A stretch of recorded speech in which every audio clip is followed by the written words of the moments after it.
जय हिंद दोस्तों, आप सभी कैसे हैं? आप सभी स्वस्थ होंगे और मस्त हैं। आपका स्वागत है अपने YouTube चैनल KPW में। और आज हम आपके लिए लेकर आए हैं फिजिक्स के पहले चैप्टर का वैद्युत ध्रुव की निरक्षीय स्थिति में वैद्युत क्षेत्र की तीव्रता। तो चलिए आज इसी पर बहुत ही आसान भाषा से समझेंगे। तो चलो देखो,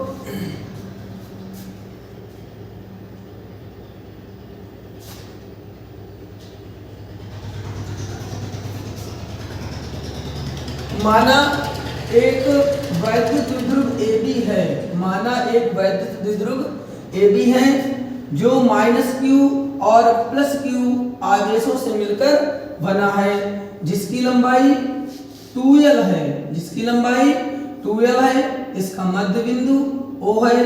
अब देखो, बिंदु O से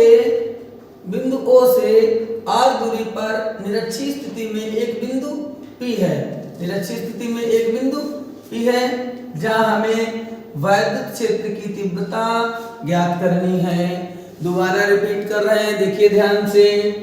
माना एक वैद्युत द्विध्रुव AB है जो -q और +q आवेशों से मिलकर बना है, जिसकी लंबाई 2l है और यह परावैद्युतांक के माध्यम में स्थित है, जिसका मध्य बिंदु O है।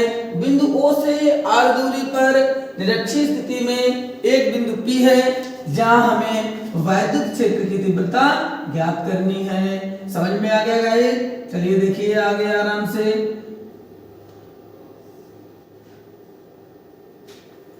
अब यहां से देखिए, अब हम क्या करें, इसकी दूरी कैसे निकालते हैं। तो ये रेखा हमारी करंट कहलाती है। ये हमारा आधार है, ये मेरा लंब है। आपको पता है करंट का स्क्वायर बराबर लंब का स्क्वायर प्लस आधार का स्क्वायर होता है, पर हम करंट बराबर ये भी कह सकते हैं। तो करंट बराबर √ लंब का स्क्वायर प्लस आधार का स्क्वायर। ठीक है, तो यहाँ पर आइए, तो यहाँ पर हम करेंगे क्या, इसकी दूरी r² प्लस l², और जितना इधर होगा भैया उतना ही इधर होगा, r² प्लस l²। समझ में आ रहा है? अब देखिए एक छोटा सा दूसरा चित्र बना दें। यहाँ पर एक चित्र दूसरा बना दें छोटा सा। ध्यान दीजिएगा आप सभी। बिंदु P पर हमें निकालना है। तो ये हो गया E1 sin थीटा और ये E2 sin थीटा। अब देखो आगे, E बराबर E1 cos theta plus E2 cos theta. Okay, E1 और ये E2 होगा। ओके, चलिए अब देखिए ध्यान से। अब इसकी हम हिंदी जो है वो इसी चित्र के सहायता से लिखेंगे, जो मैंने आपको अभी बताया है। जस्ट यही हम आपको यहाँ पर लिखेंगे हिंदी, और आप इसी को अपनी कॉपी पर नोट करें। ठीक है, तो देखिए, माना एक, अभी हम बंद कर दो थोड़ा वीडियो। तो देखिए, तो हमने उसी के अकॉर्डिंग यहाँ पर हिंदी लिखी है चित्र की सहायता से। तो क्या लिखा है, माना एक वैद्युत द्विध्रुव AB है जो -q और +q आवेशों से मिलकर बना है, जिसकी लंबाई 2l है। जिसकी लंबाई 2l है और यह के परावैद्युतांक वाले माध्यम में स्थित है। फिर आगे क्या है, इसका मध्य बिंदु O है। बिंदु O से r दूरी पर निरक्षीय स्थिति में एक बिंदु P है जहां हमें वैद्युत क्षेत्र की तीव्रता ज्ञात करनी है। ठीक है, तो चलिए देखते हैं। अब हम लिखेंगे सबसे पहले क्या, +q आवेश के कारण बिंदु P पर उत्पन्न वैद्युत क्षेत्र की तीव्रता। जस्ट ऐसे ही हमने अच्छी स्थिति में पहले वाले वीडियो में बनाया। यही हमारी हिंदी है, सब कुछ यही है, केवल थोड़ा सा डायरेक्शन उसका चेंज है। ठीक है, तो देखिए, +q आवेश के कारण बिंदु P पर उत्पन्न वैद्युत क्षेत्र की तीव्रता। वैद्युत क्षेत्र की तीव्रता। अब देखिए मेरी बात सुनो ध्यान से। +q आवेश के कारण बिंदु P पर उत्पन्न वैद्युत क्षेत्र की तीव्रता। आवेश कौन सा है, +q है। सीधे चले जाओ तो यहाँ पर वैद्युत क्षेत्र की तीव्रता क्या है, E1 है। तो आ जाओ, तो यहाँ लिखेंगे क्या, E1 बराबर 1/4πε0 k, और आवेश है Q/r² होता है। परंतु यहाँ से लेकर यहाँ तक के बीच की दूरी क्या है हमारी, under root R square plus L square. और इसका कर देंगे हम क्या, स्क्वायर, ओके, क्योंकि आर स्क्वायर होता है। तो E1 बराबर 1/4 पाई एप्सिलॉन 0 के और Q बटे R square plus L square हो गया। ओके, बात समझ में आई। अब ऐसे ही हम लिखेंगे माइनस क्यू आवेश के कारण बिंदु P पर उत्पन्न वैद्युत क्षेत्र की तीव्रता। देखिए माइनस क्यू आवेश के कारण बिंदु P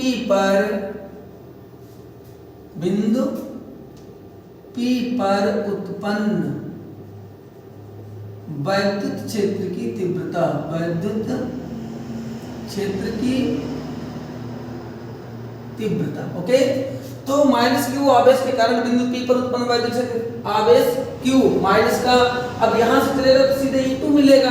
तो यहां पर क्या लिखेंगे, E2 बराबर 1/4 पाई एप्सिलॉन 0 के और Q बटे दूरी क्या है, सेम है, under root R square plus L square. भाई यहां से यहां तक की दूरी तो सेम है, तो यहां पर लिखेंगे E2 बराबर 1/4 पाई एप्सिलॉन 0 के और Q बटे R square plus L square. ये हमारा E2 का भी मान निकल आया। अब हमें चाहिए तो यहाँ पर परिणामी वैद्युत क्षेत्र की तीव्रता। अब देखिए लगाएंगे क्या, अतः परिणामी वैद्युत क्षेत्र की तीव्रता। देखो ध्यान से, परिणामी वैद्युत क्षेत्र की तीव्रता के लिए हम यहाँ पर हमने जो दूसरा चित्र छोटा सा बनाया E बराबर E1 cos theta plus E2 cos theta, तो यहाँ पर उसको हम लिखेंगे। तो लिखेंगे क्या, E बराबर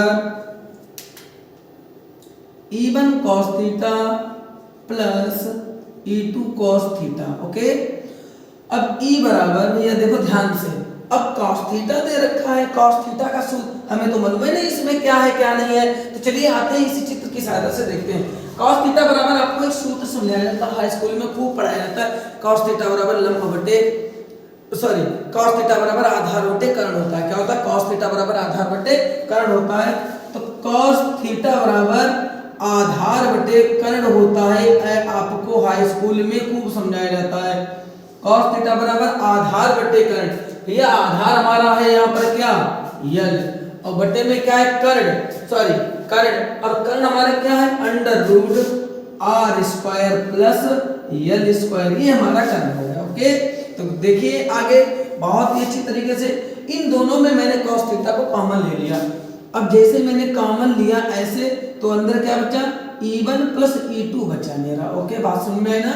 अब देखिए E बराबर, ध्यान से समझे ना, cos थीटा का मान क्या है, यल अपान अंडर रूट। देखिए cos थीटा को जब कॉमन ले लिया, cos थीटा का मान रखा L upon under root R square plus L square.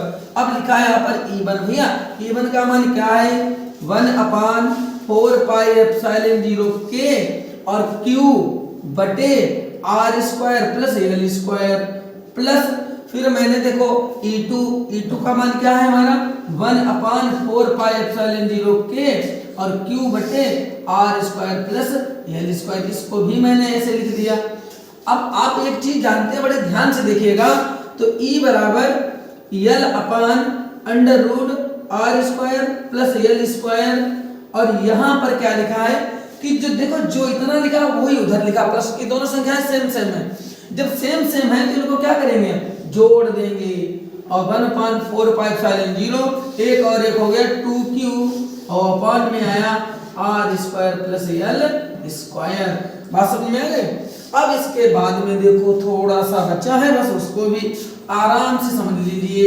E बराबर L upon under root R square plus L square. अब मेरी बात सुनो ध्यान से जरा, अब 1/4 पाई एप्सिलॉन 0, ध्यान से समझना बिल्कुल।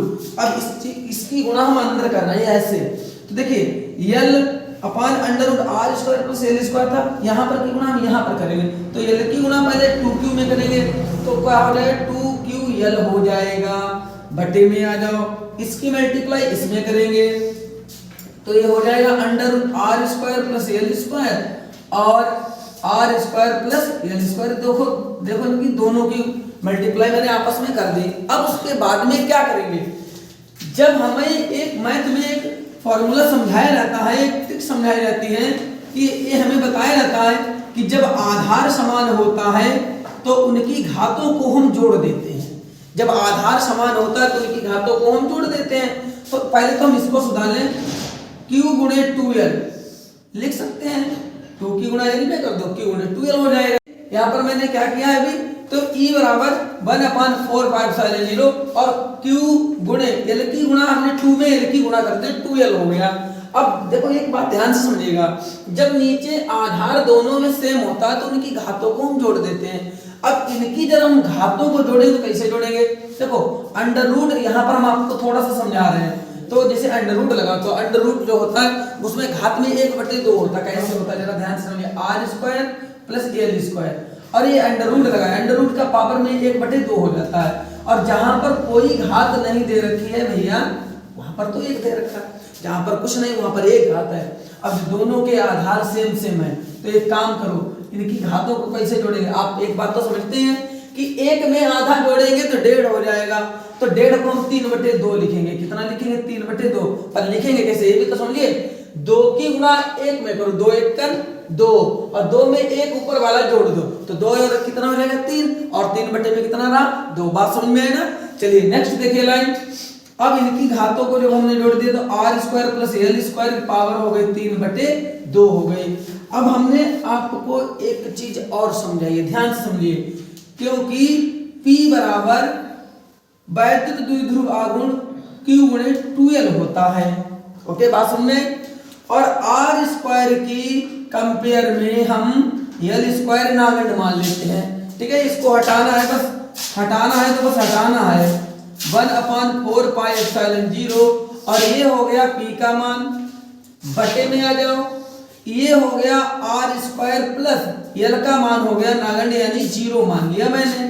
कितना मान लिया भैया, 0 मान लिया। ध्यान से समझिएगा, आर स्क्वायर प्लस 0 का 3/2 पावर दे रखा है। ओके, अब E बराबर 1/4πε0 के, ध्यान से समझिए, यहाँ पर P बटे आर स्क्वायर पावर कितनी है गुणा 3/2, 2 से 2 हो गया कैंसल, तो E बराबर 1/4π और यहाँ पर हम K का मान परावर्तकांक में 1 मान लेंगे तो E बराबर 1/4πε0 और P बटे R पावर 2 से 2 तो कट गई, पर अभी हमारी 3 बच गई।